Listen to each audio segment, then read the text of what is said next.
Selamat mendengarkan novel Dewa Perang Kunlun Nathan Clark. Bab 1973.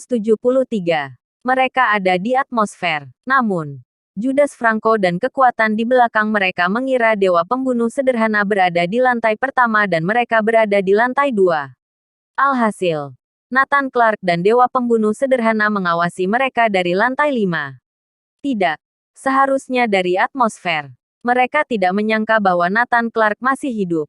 Bahkan pergi ke Pulau Leste untuk membalas dendam. Dan Judas Franco yang membawa mereka ke sana. Berinisiatif untuk membawanya pergi. Segera Nathan Clark dan yang lainnya bersiap-siap. Mengikuti Judas Franco ke Pulau Leste. Dalam perjalanan, Judas Franco menghubungi kekuatan di belakangnya. Menyatakan bahwa mereka telah menyiapkan segalanya. Judas Franco sangat bersemangat saat memikirkan kematian dewa pembunuh sederhana di tangannya sendiri. Dia akan memiliki status yang lebih tinggi dalam organisasi. Dalam perjalanan, Nathan Clark dan dewa pembunuh sederhana telah mengatur informasi seorang teman lama di Pulau Leste. Bahkan jika Judas Franco pergi untuk menyelidiki, dia tidak dapat menemukan apapun.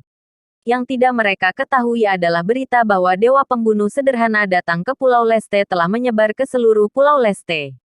Semua pihak di Pulau Leste siap bergerak. Dan mereka semua ingin menyaksikan Neslandia, mantan legenda, jatuh dengan mata kepala sendiri. Pulau Kyogo, Pulau Leste. Setelah mendarat, Judas Franco telah mengatur kendaraan untuk menjemputnya. Perlahan-lahan kendaraan melaju keluar dari pusat kota, bergerak semakin jauh. Nathan Clark dan dewa pembunuh sederhana tahu apa yang mereka pikirkan.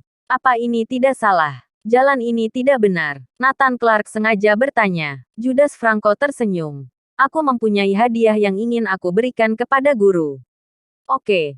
Aku ingin melihat apa yang kamu hadiahkan padaku. Dewa pembunuh sederhana bahkan menunjukkan ekspresi antusias. Tidak ada keraguan. Judas Franco menyeringai penuh arti. Gurunya memiliki kekuatan yang hebat. Hanya saja terlalu mempercayai muridnya. Tidak berapa lama. Mobil sampai di hutan terpencil. Langit juga berangsur-angsur menjadi gelap. Sebuah aura pembunuh merasuki dunia. Guru, kita sudah tiba. Aku akan mengambil hadiahnya lebih dulu. Judas Franco membuat alasan untuk keluar dari mobil. Nathan Clark dan dewa pembunuh sederhana yang sedang duduk di dalam mobil saling memandang. Ayo bertahan hidup. Nathan Clark tertawa. Semenjak Judas Franco menghubungi seseorang dari Neslandia hingga Pulau Leste. Bahkan mata-mata yang tersebar di Pulau Leste dan Neslandia serta berbagai tempat, semua telah diawasi dewa pembunuh sederhana. Rencana Judas Franco kali ini terlalu banyak terungkap. Dia dan kekuatan di belakangnya sama sekali tidak menyadari bahwa seseorang telah mengawasi mereka. Kali ini, Nathan Clark akan sepenuhnya mengendalikan Judas Franco dan kekuatan di belakangnya. Selanjutnya, balas dendam satu persatu. Tidak ada satupun yang bisa kabur. Lalu keduanya keluar dari mobil. Segera, ratusan master muncul mengepung mereka berdua, memblokir semua jalan keluar. Duar, bahkan lonceng besar dipindahkan dan dihujamkan ke tanah. Judas Franco memandang mereka berdua dan tersenyum bengis. Guru, ini hadiahku untukmu. Mengantar kematianmu. Aku akan mengantarmu ke perjalanan terakhirmu. Kamu ingin membunuhku. Dewa pembunuh sederhana pintar berakting. Berpura-pura terkejut. Betul, guru. Aku memang ingin membunuhmu. Aku juga ingin memberitahumu bahwa akulah yang meracunimu. Aku adalah orang Pulau Leste.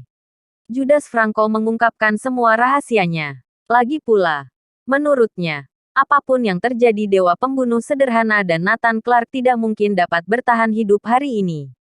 Dia menjelaskan semua ini dengan rasa kepuasan yang tak bisa dijelaskan. Kamu, dewa pembunuh sederhana pura-pura terkejut.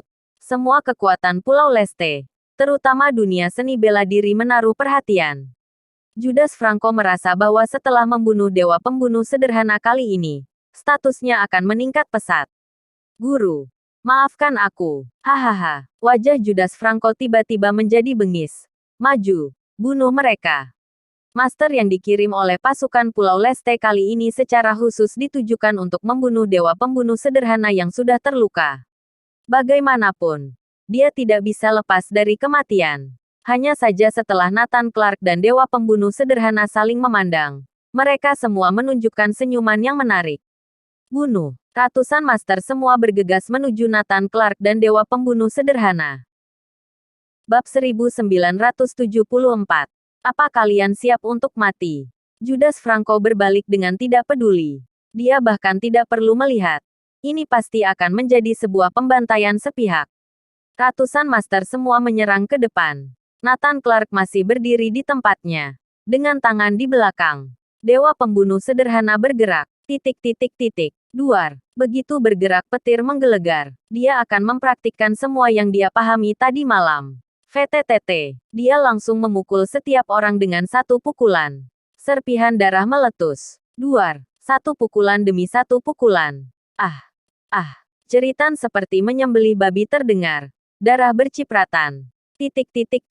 Para master ini tidak pernah menyangka bahwa setelah bertarung melawan Dewa Pembunuh Sederhana, mereka menyadari dia tidak terluka. Bahkan kemampuannya tidak terpengaruh racun.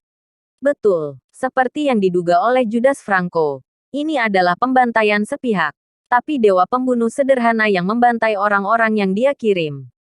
Ada jeritan di mana-mana. Judas Franco merasakan ada yang tidak beres. Tiba-tiba memalingkan kepalanya. Begitu berbalik apa yang dia lihat hampir membuatnya pingsan. Ratusan master jatuh satu persatu di bawah kekuatan tarung yang luar biasa dari Dewa Pembunuh Sederhana. Semuanya tampak seperti orang biasa yang tidak memiliki kekuatan untuk menangkap ayam. Tercengang. Semua orang tercengang. Apa dia masih Dewa Pembunuh Sederhana? Bukankah dia keracunan? Bukankah kekuatannya berkurang banyak? Bukankah dia jatuh ke peringkat kelima? Bagaimana dia bisa begitu kuat? Dia bahkan lebih kuat dari sebelum dia terkena racun dan terluka.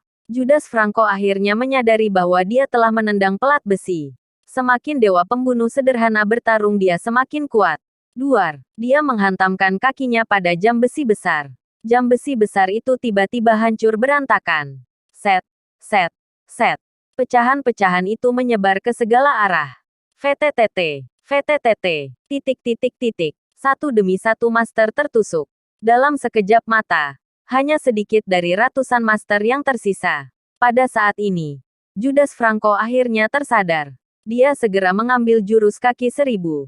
Segera melarikan diri. Dia tidak ingin mati.